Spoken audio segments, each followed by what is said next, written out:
AutoCAD lesson 3 இதில் வந்து நம்ம எப்படி மவுஸை யூஸ் பண்ணுறது அப்படின்னு பார்த்தீங்கன்னா அது ஒரு அந்த மாதிரி ட்ராயிங்ஸ் இருக்குது. நான் ரஃபாக போட்டிருக்கேன். இதை வந்து இந்த சென்டர் பட்டன் அதை வந்து நீங்கள் ரோல் பண்ணீங்க அப்படின்னா ஜூம் மைனஸ் ஜூம் ப்ளஸ். இதே நான் இந்த பக்கம் வச்சு ரோல் பண்ணுறேன்னா இந்த சைட் இப்படி ஜூம் ஆகும். ஸோ நம்ம இதை கொண்டு வந்துட்டு இப்போ சென்டராக வரணும்னா மறுபடியும் இங்கே வச்சு நம்ம ஜூம் பண்ணணும். ஒரு வேளை இது மேலாக்க போகுது இதை கீழே கொண்டு வரணும் அப்படின்னா இங்கே மைனஸ் பண்ணிவிட்டு மறுபடியும் இங்கே வச்சு ப்ளஸ் பண்ணலாம்.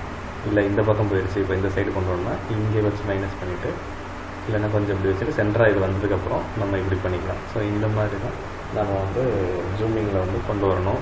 இது வந்து நடு பட்டனை ரோல் பண்ணுற பட்டனை வந்து யூஸ் பண்ணி பண்ணணும். ஸோ இப்போ ஒரு இதை செலக்ட் பண்ணோம் அப்படின்னா லெஃப்ட்டை கிளிக் பண்ணிங்கன்னா செலக்ட் ஆகும்.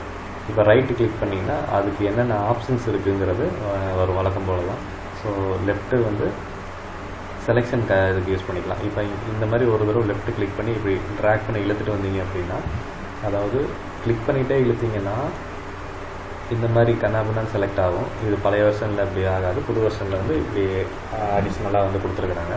ஒரு தடவை கிளிக் பண்ணிவிட்டு சைடில் போயிட்டு அப்படி நீங்கள் கீழே இப்படி கொண்டு வரணும். கையை எடுத்துகிட்டு, அதாவது கிளிக் பண்ணுறப்ப கிளிக் பண்ணிவிட்டு கையை எடுத்துகிட்டு நீங்கள் இப்படி இழுத்துட்டு வந்தீங்கன்னா அடுத்த கிளிக் பண்ணுற வரையும் அதுக்குள்ளே என்னென்னலாம் இருக்கோ கிளிக் பண்ணும்போது அதுக்கு இடையில என்னென்னலாம் இருக்கோ அது எல்லாமே செலக்ட் ஆகும். இது விண்டோ செலெக்ஷன்னு சொல்லுவாங்க.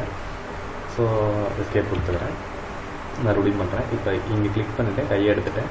ஸோ நீங்கள் எவ்வளோ தூரம் போய் இது எல்லாத்தையும் செலக்ட் பண்ணணும்னா இந்தளவுக்கு. நான் இந்த லைனை மட்டும் செலக்ட் பண்ணுறேன்னா இந்த மாதிரி. ஸோ இந்த லைனை செலக்ட் பண்ணேன்னா இந்தளவுக்கு ஃபஸ்ட்டு கொடுத்தேன்னா இது மட்டும் செலக்ட் ஆகும். ஸோ இந்த மாதிரி இது விண்டோ செலெக்ஷனு. அடுத்து பார்த்திங்கன்னா இந்த சைடு வச்சு, அதாவது இங்கேருந்து செலக்ட் பண்ணி இப்படி கொண்டு வந்தீங்கன்னா விண்டோ செலெக்ஷன். இங்கேருந்து செலக்ட் பண்ணி இப்படி கிளிக் பண்ணிவிட்டு கையை எடுத்துட்டேன், இப்படி கொண்டு வராங்கன்னா கிராஸ் செலெக்ஷன். இது எப்படின்னா எந்த லைனில் வந்து அது டச் ஆகுதோ அந்த லைனுக்கு செலக்ட் ஆகிக்கும். அந்த ஃபஸ்ட்டு பார்த்தது ஒரு ஏரியா அதுக்குள்ளார ஃபுல் லைனும் வந்தால் மட்டும்தான் செலக்ட் ஆகும்.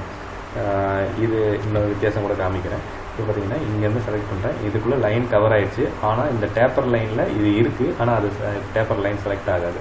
இந்த லைன் மட்டும் தான் செலக்ட் ஆகும், இந்த லைன் செலக்ட் ஆகும். ஆனால் இங்கேருந்து நான் வரேன் அப்படின்னா, இங்கேருந்து வரேன்னா இப்போ இந்த லைன் டச் ஆகிடுச்சு, இந்த லைனும் டச் ஆகிடுச்சு. நான் இது ஃபுல்லாக கொண்டு போனாலும் கூட உள்ளே இருக்கிறதும் செலக்ட் ஆகும், அந்த டச்சான லைனும் செலக்ட் ஆகும். ஸோ அடிஷ்னலாக இது எங்கெல்லாம் டச் பண்ணதோ அதுவும் செலக்ட் ஆகும், அதுக்குள்ளே அடங்கினதையும் செலக்ட் பண்ணும். ஸோ இது வந்து கிராஸ் செலெக்ஷன். இது 2 டைப் இருக்குது.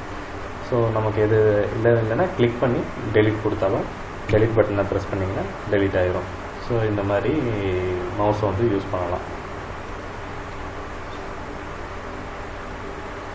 அடுத்து பார்த்திங்கன்னா இப்போ மொத்தமாக நான் இது எல்லாத்தையும் டெலிட் பண்ணுறேன் அப்படின்னா எரேஸ் கமாண்ட் யூஸ் பண்ணலாம். என்டர் என்டர், அதாவது ஆல் இதில் இருக்க எல்லாத்தையும் நான் அழிக்கணும் அப்படின்னா ஆல் என்டர்னு கொடுத்தா இப்போ இது செலக்ட் ஆகிருக்கு, அதான் டிம்மாக தெரியுது.